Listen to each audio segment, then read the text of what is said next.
Cracking, everybody. New video. I can't remember the guy's name. I was just going through some of the comments. And somebody said, please stop saying new video. Chale. Cover your ears. First 30 minutes, first 30 seconds, 10 seconds, whatever it is. Time it, watch it, and then time it, and then rewatch it, and then cover your ears when you know you're supposed to. New video. You didn't see that one coming. Got him. But anyway,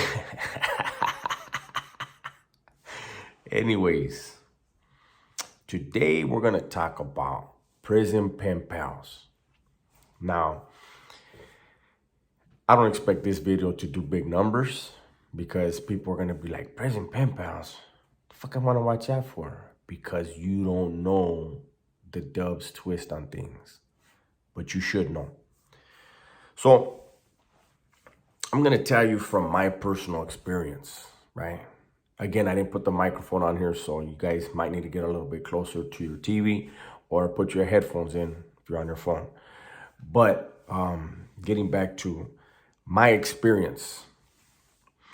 So I remember being in AdSeg, and there was a homie there. This was 1996, right?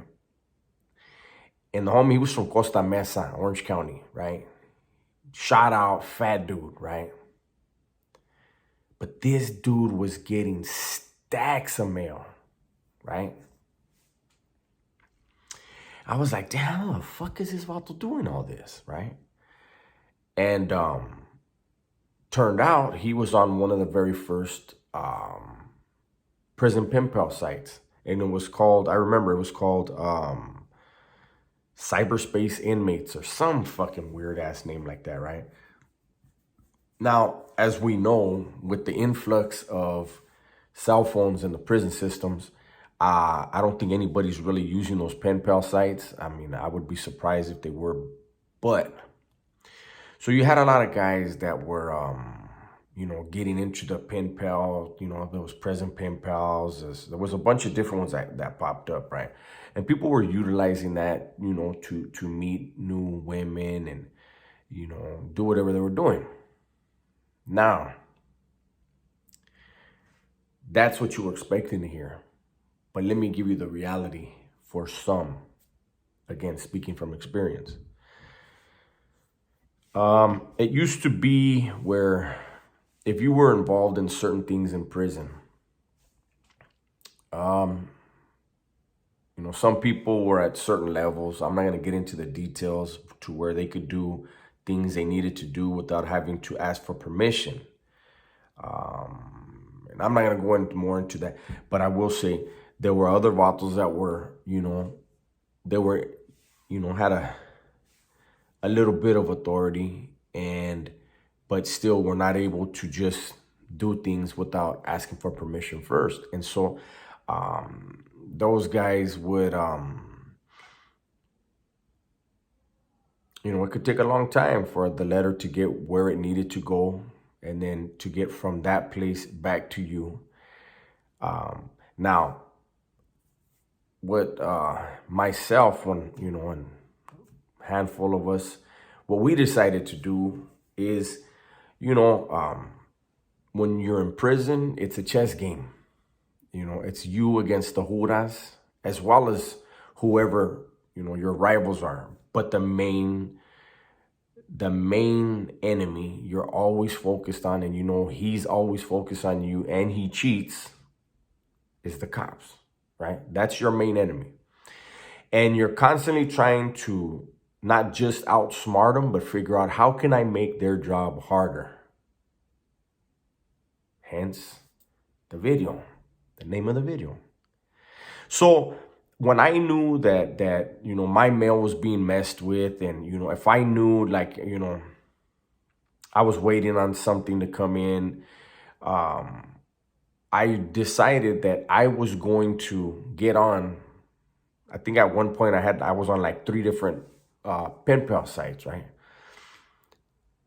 And the whole reason for that was I wanted the ISU, I wanted SSU, I wanted the squad to have to go through a lot of mail and get frustrated with having to deal with so much mail. Whether or not it helped me, I don't know, right? But to me, it was just my little way of saying, you guys got me sitting in the cell, but guess what? You're reading a lot of bullshit letters. And so there it is there. There was a lot of dudes. Well, I can't say that. There was a handful of, I only told a couple people because I didn't want everybody to start doing it. But that's what we were utilizing it for. Now, there were other dudes that they were righteously, or maybe like, okay, so me, I've mentioned it before in other videos, and I mention it again here. I was not interested in trying to meet any women on the streets and have a relationship, because I had women on the streets, and I chose to cut them all loose and let them do their thing because I needed to focus on what was going on behind the walls, because that's where I was. I wasn't outside of the walls. I didn't need to be worrying about what somebody outside the walls doing. You know what I mean? Because that wouldn't be good for me. But there were dudes that, they were lonely, and didn't make them bad guys. It just, they felt like they needed that. And, there were some vatos that, actually got married through, quite a few actually got married through those prison pen pal sites. Why they got married, I don't know. We didn't have fucking family visits, so, it's just like getting married to get married, I guess. But that was my experience with the prison pen pal thing. Don't get me wrong, there would be some that were fine as hell, man. And I used to be like, why the hell is she writing somebody as bad as she is? But I'm gonna keep it real with you guys. There were also a lot of gay men that were writing dudes. I had a dude, you guys can go ahead and laugh all you want. So one day I get a fucking letter. Right? This video is not about this, but I'm going there with you guys because this is an experience, right?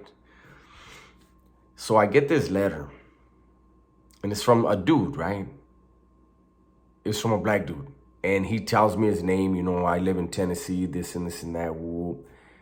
And then he just like slides this question in and then went back to regular. He was like, how big is your dick, right?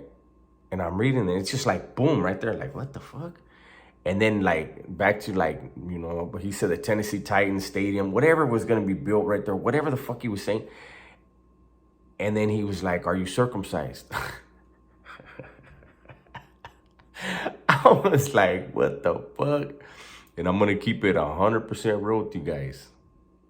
That's one of the few people that I wrote back, right? Yes, I wrote him back. Do you know why I wrote him back? Think about it. I wrote this man back and I said, hey, I received your letter. And the only reason why I'm responding to you is because I need to know what the fuck gave you the impression that those were good questions to ask, not just me, but anyone that you don't know and has not expressed any interest in your lifestyle. I've never been a homophobe in my life, but I couldn't believe that a random person saw my picture and those were the thoughts that came into his head. Crazy. But anyways, get this video out to you guys. I'll tell you right now, I have somebody I'm going to be having on the platform Friday. I'm gonna record a video with this person, and you guys are gonna really enjoy it. For those of you that know the channel 16 to Life, hosted by Chill. Those of you who don't, check out his channel. I do plan on doing something with Chill. I will be doing something with Hoodie. I would like to do, you guys get the word out to OG Cartoon from Avalon that I would like to do something with him as well on my platform. I see Cartoon is on fire right now, so let me get a little bit of that heat, big dog. But yeah, I told you guys I want to start doing different things. I know I shammed this weekend. You know, YouTube demonetized my video. It was a glitch that they had, and they did it to a lot of channels, but it set me back. But we're gonna leave that back there. We're moving forward, and I plan on bringing you guys different things. I want to have discussions with different people. If you guys have any questions, look, the people that I just told you I'm gonna be doing something with. If you have specific questions you'd like to have me ask, put it in the comments, and let's see if you make the cut on that. All right. So with that, stay safe, stay smart, and tell the ones you love that you love them. I'm out.